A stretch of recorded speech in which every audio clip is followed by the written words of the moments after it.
somewhat as best as you can in a different culture, in a different time, then there would be parts of it wouldn't make a lot of sense.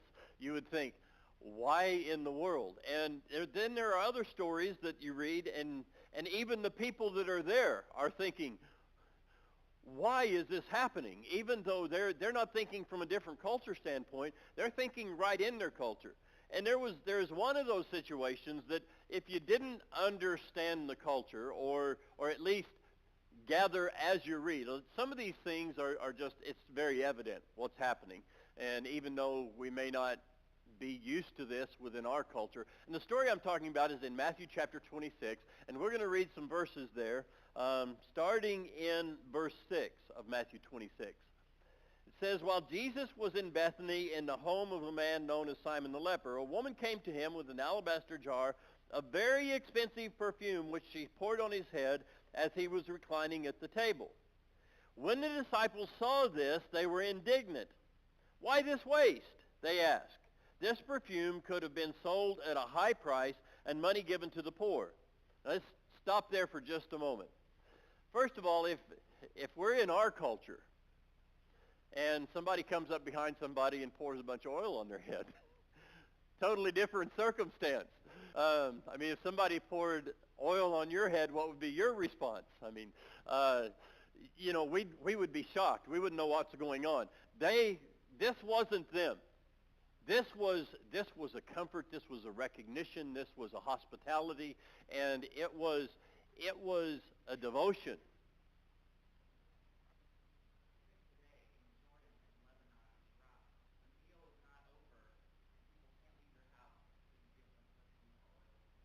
That's cool. That's cool. So it's, I mean, still, not just other time, but other culture, how this applies.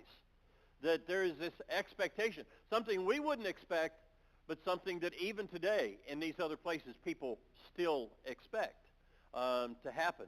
Well, here is the situation where she is there. It says they're in the home of Simon the leper, and she came with this alabaster jar full of very expensive perfume.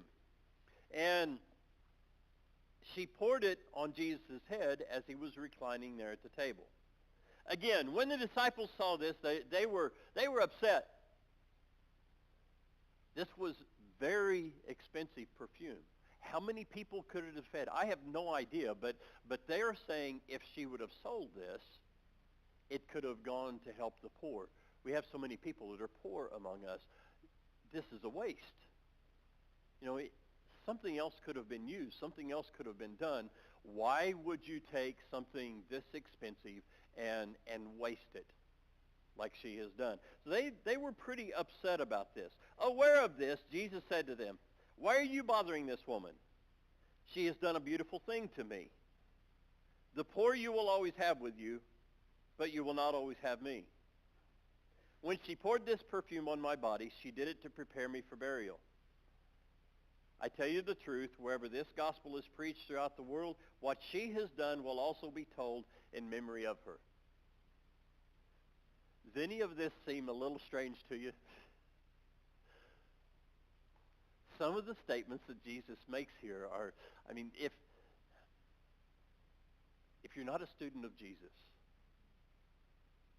if you don't know his compassion that he had for the poor, if you had not recognized that he loves people, he came here for that very purpose. He gave up everything, the splendor, the glory, the recognition, who he is,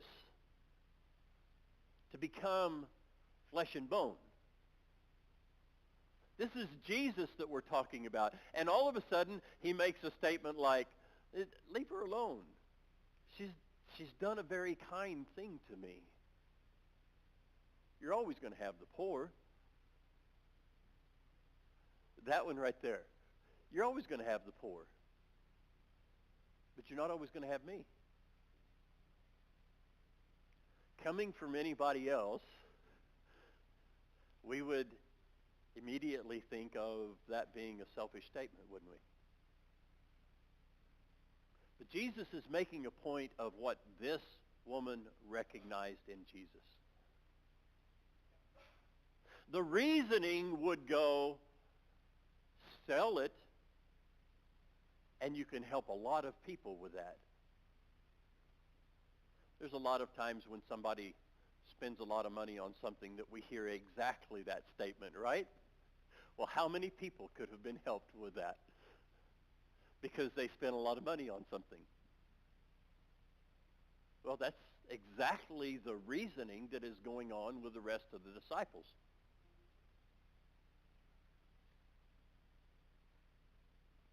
Jesus says, leave this woman alone. The poor you will always have you, but you won't always have me.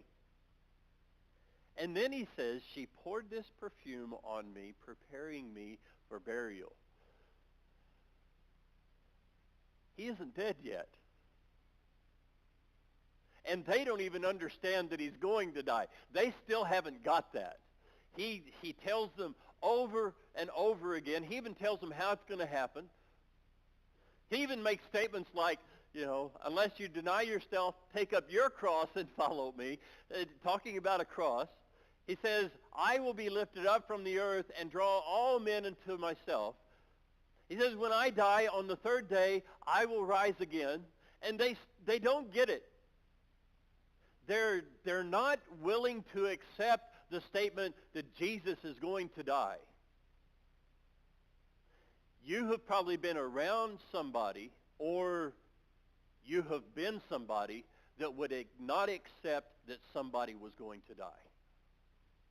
You would not accept that somebody is saying, I'm going to be gone.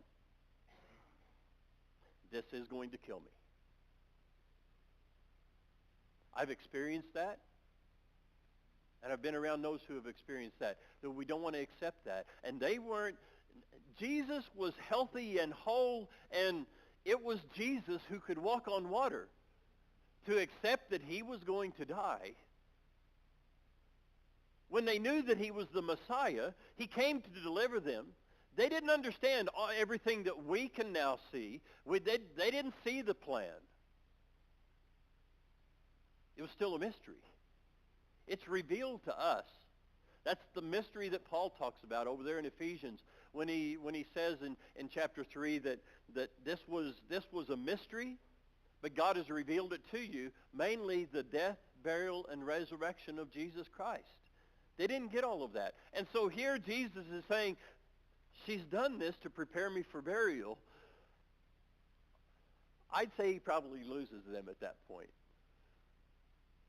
What is Jesus talking about?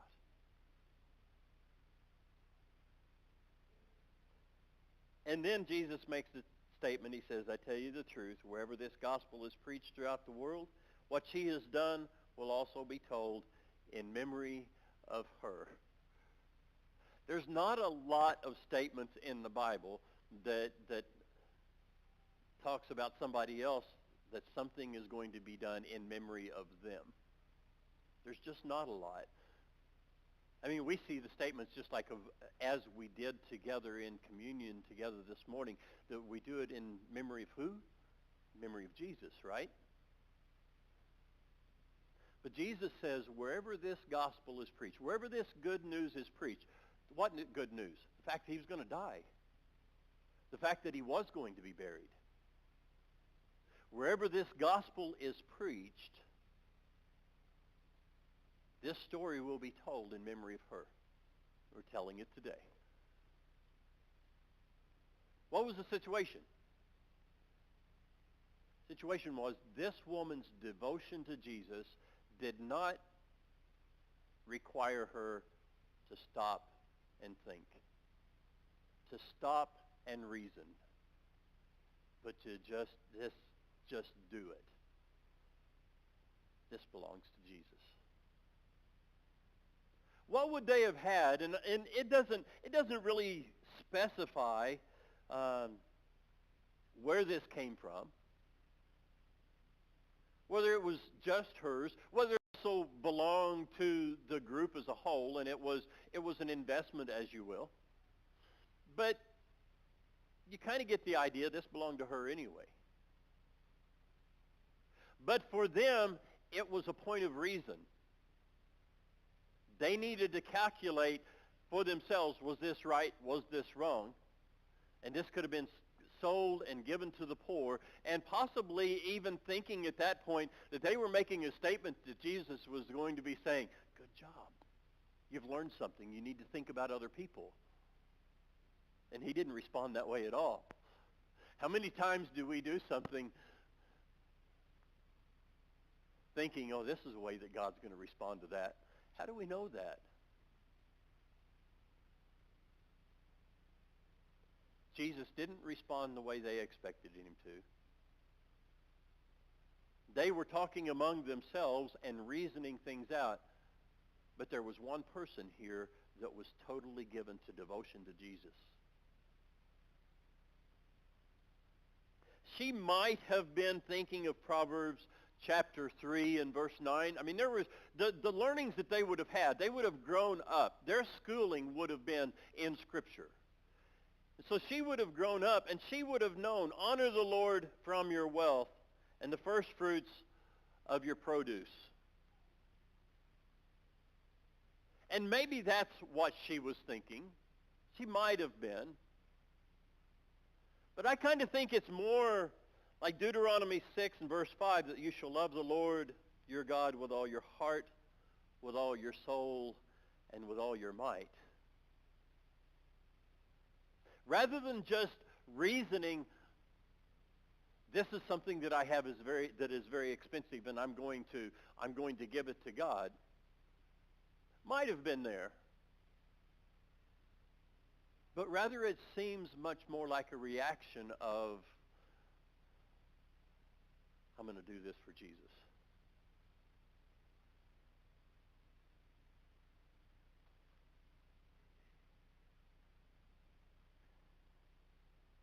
Jesus in John chapter 4 was in the process of interacting with a woman who came out to a well. And we're not going to look at the entire story. And if you don't know it, I encourage you to read it.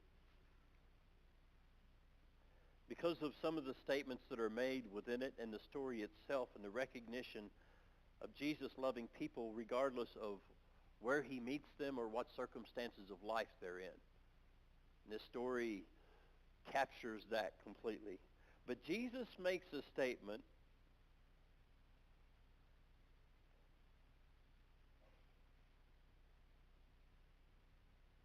when the disciples come back to him after they've left him at the well, and he talks to this woman. Verse 31 says, meanwhile the disciples urged him, Rabbi, eat something. But he said, I have food to eat that you know nothing about. Then his disciples said to each other, could someone have brought him food?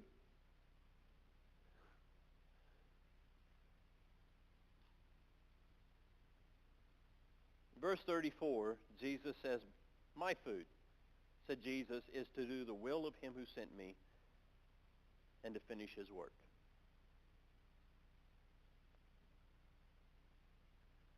They were hungry.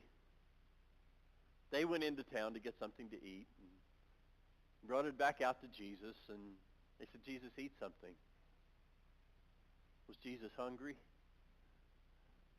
Not in the way that they were thinking Jesus was hungry.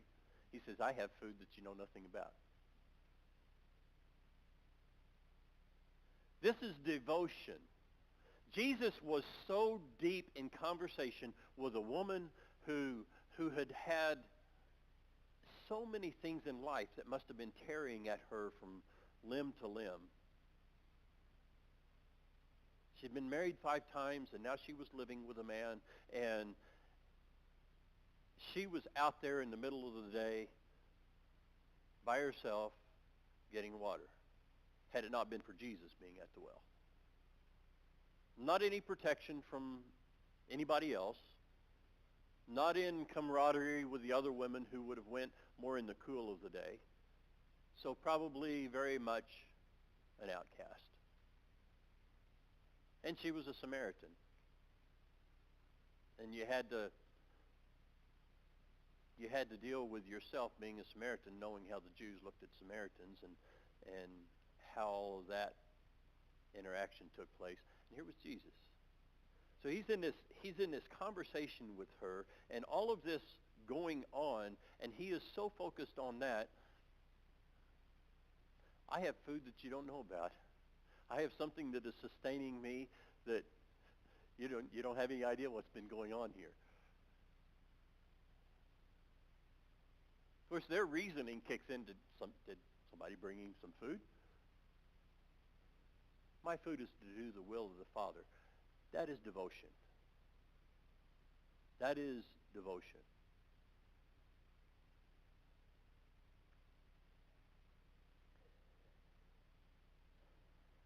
In 1 Corinthians chapter 10, and it's interesting the context that this verse is placed in. There's a lot of struggle going on for the early Christians, things that they should do and things that they shouldn't do, the recognition that, okay, idols aren't anything because there is no other God, but some people grew up believing there were other gods, and so eating this meat that was sacrificed to idols that was now sold in the marketplace, was it right? Was it wrong? Some said there's absolutely nothing wrong with it. There's not another God anyway. It's just meat. It doesn't matter what somebody else said over it or planned for the use of it or anything like that. It's just meat. Others, because to them, that was worship if you ate that meat. That was worship to this other God. They had grown up that way. They had lived that way, and they had experienced that, and they couldn't eat that meat. It'd be worshiping God. And so you see the terror that's there of these ideas and the reasoning taking place among them. And so one side and then the other condemning each other, either because they were eating or because they wouldn't eat, or because they were condemning me, so I'm going to condemn you because you're condemning me, and this division taking place in the early church. I mean, it wasn't the only one, but it was one. Within the context of that, Paul is instructing them how to handle these kind of things and how to keep a clear conscience and don't ruin somebody else's conscience in the process. So that's after he's had this discussion, and you can read more of that in chapter 10 later on at home. But in verse 31, he kind of makes a summary. And it makes me think of what Jesus was saying back there in John chapter 4 to his disciples. Paul says, so whether you eat or drink or whatever you do, do it all for the glory of God. I mean, he goes on with that. Don't cause anybody to stumble, and continues on with that thought a little bit. But whether you eat or drink, whatever you do, do it all for the glory of God. We'll probably have lunch here in just a little bit. I'm standing up here talking about food. Some tummies are probably already grumbling, right? Thanks for being honest, Anthony. Appreciate it.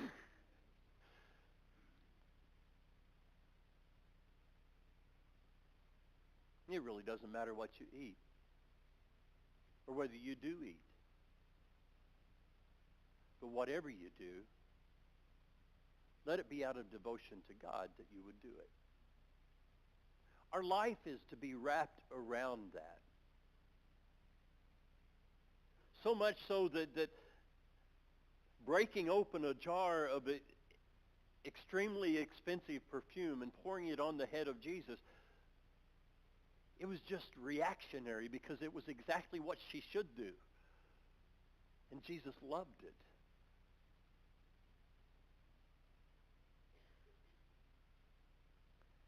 Sometimes we have a hard time understanding how that devotion should go. There are countless stories, and will be countless, probably more stories, as long as the earth is able to continue. How many men and women will completely forsake a family because they want to be together with each other and they want to get married, and their families don't want them to? Anybody think of a story? Think of several. I mean, as you famous ones maybe. You think of individuals that has happened to. and families don't want so-and-so to marry so-and-so or whatever, and they are so devoted to each other, they're going to do it and leave family behind. Sound familiar? And yet we find it hard to understand statements that Jesus makes sometimes, and there's a lot of them that taken completely out of context that we wouldn't understand. But in Luke chapter 14, I'll skip just a little bit of it here, and just for time's sake. But in chapter 14, beginning in verse 26.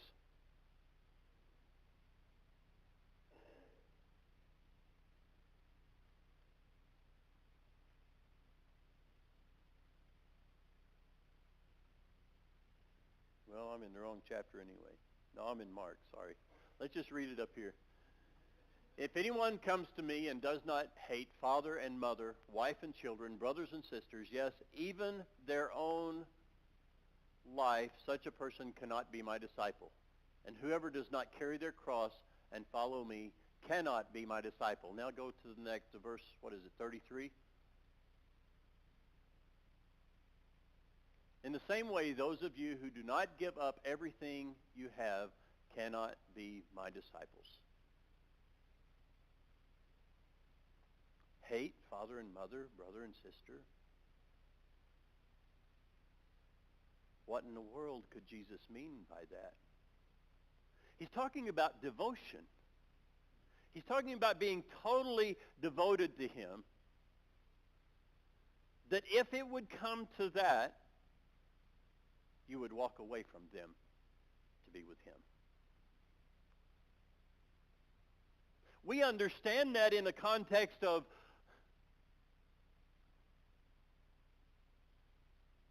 a girl wanting to marry a guy and wanting to spend her life with him. The Everly Brothers had a song, Totally or Devoted to You. This idea of total devotion. That you will, even as many of the vows say, forsake all others. Devotion to Jesus can make you do some crazy things. Things that in reason just don't seem right. Things that in reason would say, well, that could have been sold, and there could have been a lot of people helped.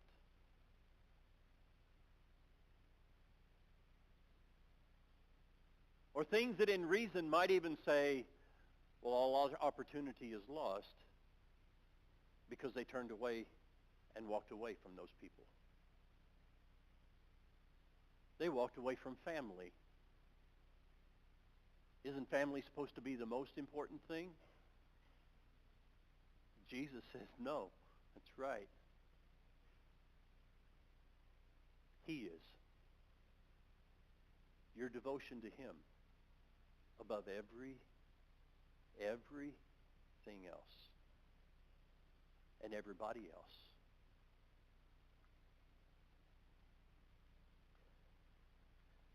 There was a woman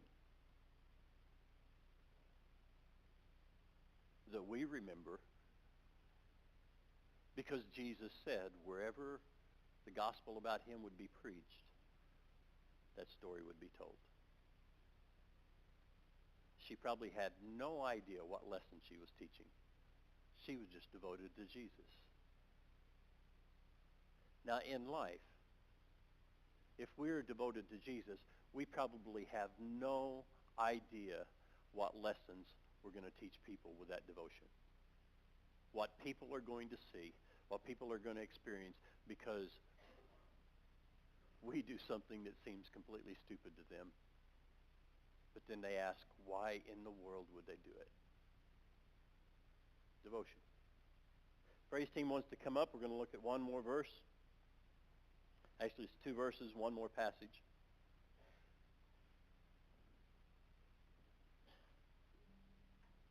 2 Corinthians chapter 11. Paul says of the Corinthians, I am jealous for you with a godly jealousy. I promise you to one husband, to Christ, so that I might present you as a pure virgin to him.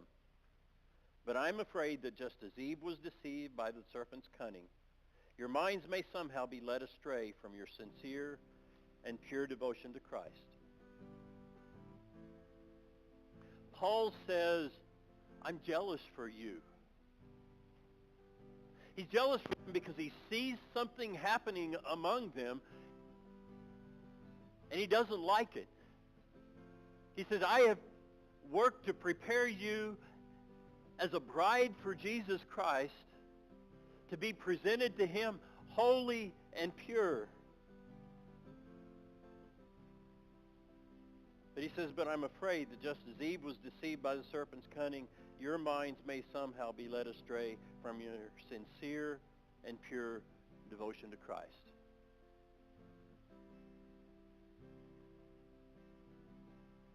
Are we ready as a bride? Are we ready for him to walk down that aisle to us? As the bride of Christ, are we that devoted that nothing we have, nobody that we know, is more important than focusing on him? Just like a bride standing there waiting, and you've seen it, the beam, the smile, the excitement, he's right there. And he's going to be my husband. You've seen them do it because they're totally devoted. And we've had people in this room announce when they've been married 50, 60 years because they were completely devoted. Is that you for Jesus right now? If not, it's time of invitation if you need it. Come as we stand and sing.